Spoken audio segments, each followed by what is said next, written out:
السلام عليكم ورحمة الله تعالى وبركاته في درس جديد على قناة مدام لمياء. وإن شاء الله اليوم غادي نخدمو توت باك رقم 2 ديال لاج ما بين 6 سنين و 7 سنين. فأول حاجة غادي نستعملوها إن شاء الله هي هاد الماغون محمر مع البيض باش نخدمو اللون ديال البشرة. بحال اللي كتشوفوا عندنا حنايا الرسمة عبارة عن بنيتة وحداها دي زاكسيسوار، فخليكم معايا. هنا تنحاول انني نبين لي ديتاي ديال الوجه بستيلو كحل باش واخا كنصبغ اللون باللون ديال البشره ما كيمشيش ليا التراساج، لان التراساج شي حاجه اللي هي مهمه بزاف. الا مشات فالرسمه ما كتبقاش لينا بديك لا كاليتي اللي بغينا. فبحال اللي كتشوفوا كنطبق اللون الابيض هو الاول في الوجه كامل، بيان سور ما نبقاش العينين ما عندهمش نفس اللون ديال البشره. ثم غادي ندوز باش ندير اليديات والرجيلات ان شاء الله. كلشي كندير بالبيض، ولكن الا كنتو غتستعملوا هذه الطريقه يعني غادي نخلطوا اللون ديال البشره مباشره في الثوب، خاص تكون يديكم خفيفه شي شويه باش ما تنشفش لكم الصباغه البيضاء قبل ما ديروا اللون. ملي كنبدا نحط اللون ديالي ديال الماغون المحمر فوق البيض كنحطو في البلايص اللي ديجا هما تيكونوا غامقين، يعني في التحت اللي مضرق الشعر على الوجه، فكنحط في البلايص اللي غالقين وكنبدا نجر الجوايه اللي فاتحين. داكشي اللي كيتجر تيبقى غادي اللون ديالو تيضعف، فبالتالي كيعطيني الديغرادي بلا ما نحتاج انني نعاود نزيد الكولور البيضاء اولا نبقى نزيد في لي ديغرادي. مباشره تيعطيني داك لو ديغرادي في اللون ديال الوجه بحال اللي كيبان لكم. هنا كنزيد واحد شويه باش يزيد يتظلل ليا هذيك المنطقه اللي نورمالمون مضلله. توحشتكم البنات، وصراحه عارفه راسي بلي كنقصر شي شويه في مبقيتش كنحط لي فيديو بزاف، ولكن ان شاء الله قريبا غادي نرجع نبدا نحط لكم لي فيديو بالوتيره السابقه ان شاء الله ديال الفيديو كل اسبوع، وغيكونوا ان شاء الله فيديوهات موجهه للمبتدئين، غيكون مخلط ما بين المبتدئين والمتوسطين ان شاء الله. فوالا البنات، هنا غادي ناخذ لا كولور الغوز ديالي. بالنسبه لي كولور بيان سور نتوما كتختاروا لي كولور اللي بغيتو. هذا كولور دايره بحال الشكل ديال رايبي، كنحط واحد النقيطات في الحنيكات ديالها وكنبدا ندمج بالطريقه الدائريه باش اللون تيتداخل ليا وتعطيني هذيك ديك الحشمه ديك الزنيقه. فوالا دابا هنا خديت الكولور الماغون الغالقه وغادي نتراسي بها الحروف ديال البنيته، يعني دراسيت النيف بيسكو النيف هي ما عندهاش فيه لي ديتاي بزاف وما كاينش النيف بحال ديال الانسان، هو عباره عن خطيط فقط. فاختاريت انني نديرو باللون القهوي المغلوق باش ما يجيش، حيت درناه بالكحل شي شويه غيجي مجهد عندنا في الرسمه. ثم كندير اللون الابيض في البلاصه البيضاء ديال العين، والداخل ديال العين كيبقى لكم حريه الاختيار اللون اللي بغيتو يكون به العوينات ديالها. فانا هنا اختاريت انني نخدمو بهذا الخضر الميتاليك ديال فابريك، خضر زيتي فيه واحد لا كولور زوينه وكتعطي واحد لا كولور، كتعطي واحد اللون زوين في العوينات. اختاريت انني نديرو بالميتاليك لان العوينات كيجيو باينين وكيبريو وفيهم داك اللمعه. فوالا المومو ديال العين غادي نديرو بالكحل وغادي ندير فيه واحد النقيطات بويض باش يبان داك الضوء، وغادي نتراسي العوينات بالصباغه الكحله.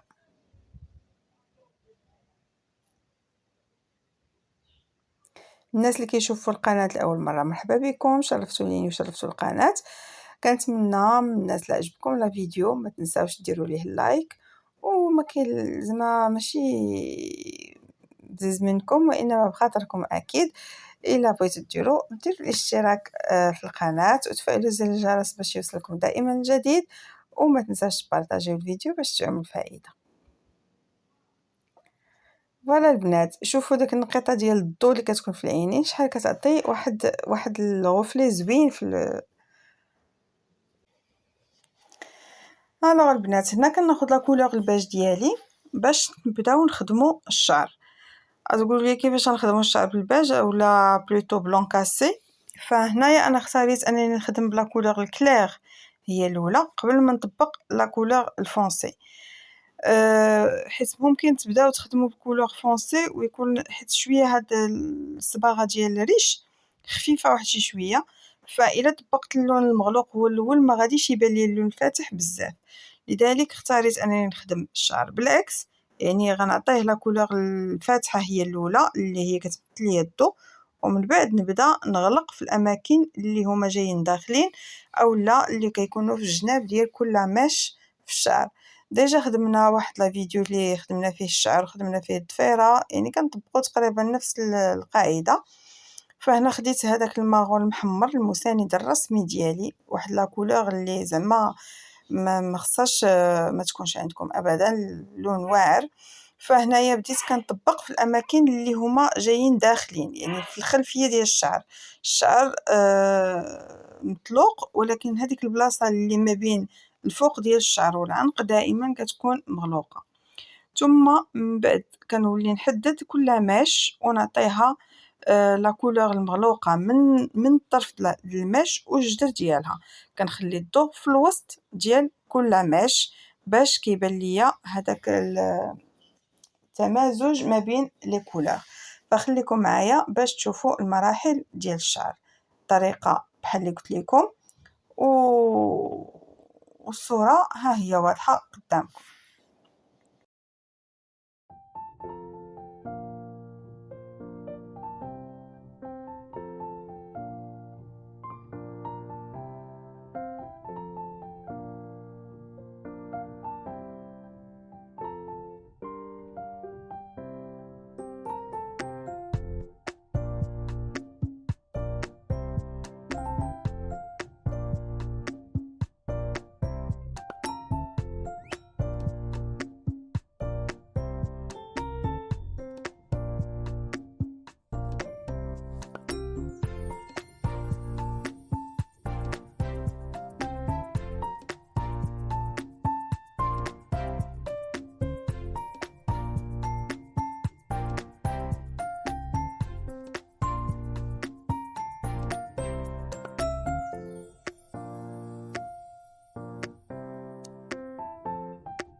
الا لاحظتوا انني زدت مازال الماغون المغلوق، يعني كنمشي كنبقى نخدم في الشعر كنخدمو بدي ديغرادي. خدمت في الاول لا كولور البلون كاسي باش عطاتني الضوء، من بعد بديت كنضلل باللون الماغون المحمر، من بعد زدت الماغون المغلوق. يعني ملي كنزيد داك الماغون المغلوق ملي كنبدا نمزجو ما كنمزجوش في كاع المساحه اللي كنت درت فيها الماغون المحمر. يعني كيكون عندي بلاصه فيها الباج وبلاصه فيها الماغون محمر وبلاصه فيها الماغون مغلوق، يعني شحال ما مشيت للبلايص اللي لداخل كيكون عندي اللون اغمق. ونزيد الكحل مازال باش نزيد نخرج الملامح ديال الشعر. من بعد زدت هذاك الماغون المغلوق باش يعطيني الخصلات ديال الشعر باش نبينهم. و بيسكو البلون كاسي شويه بدا كيغبر، عاودت مازال دي تري باش يزيد يخرج ليا الضو ديال الشعر من الظل ديالو، من البلايص الغالقين للبلايص الفاتحين.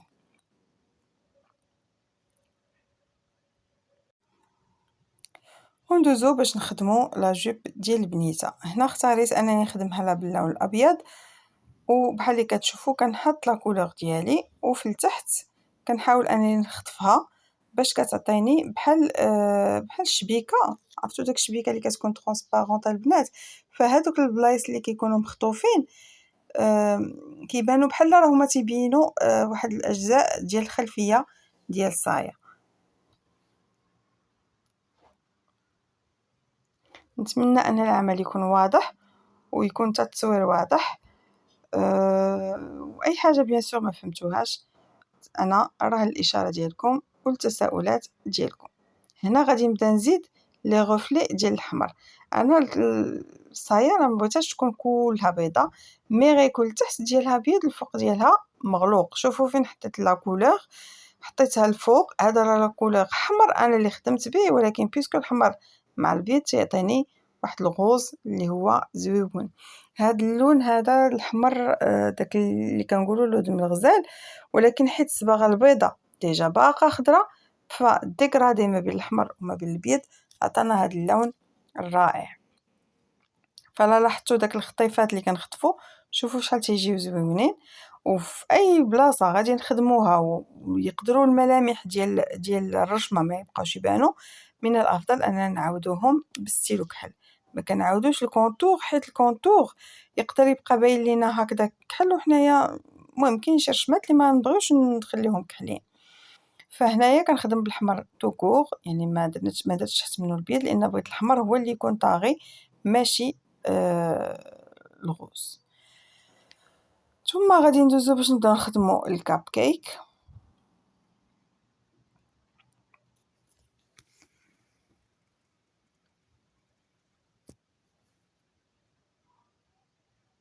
زعما هاد العوينات هادو كيحمقوا ديال هاد البنيته سبحان الله.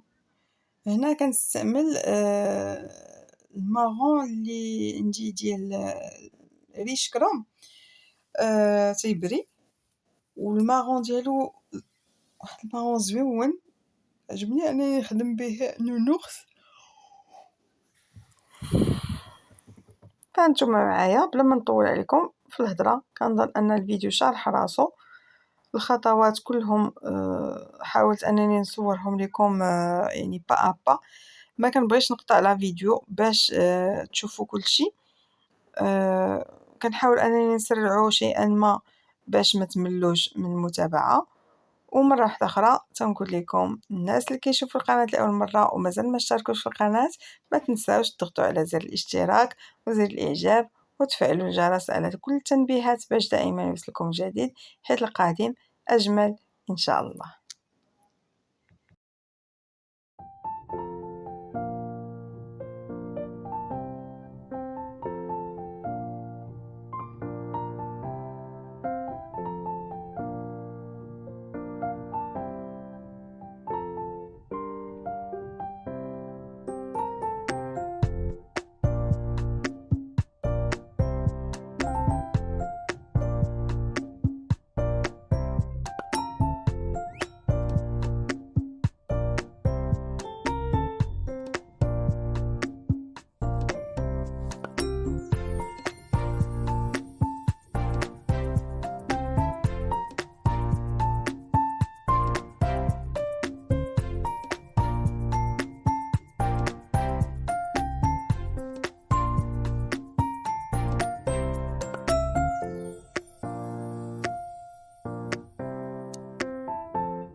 واخيرا جا الوقت ديال الذهبي.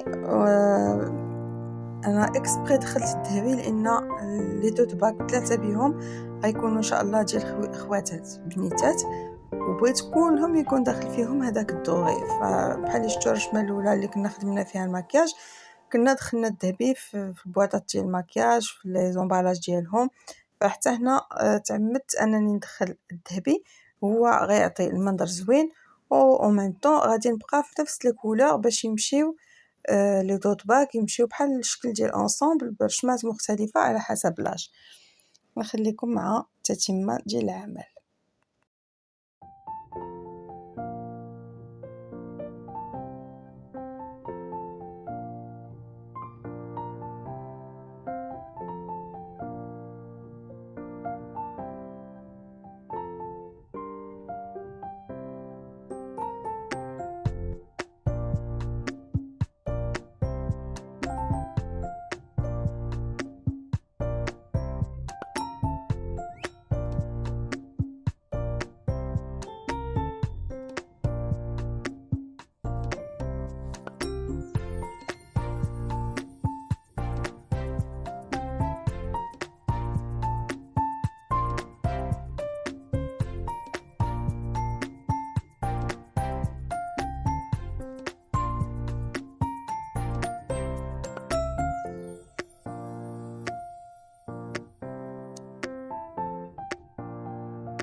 بحال شفتوا البنات بالنسبه للاسم كتبتو ما بين الاحمر وما بين الكحل، النص الفوقاني بالاحمر والنص التحتاني بالكحل، ولكن كيكون تداخل بيناتهم عن طريق الخطفه.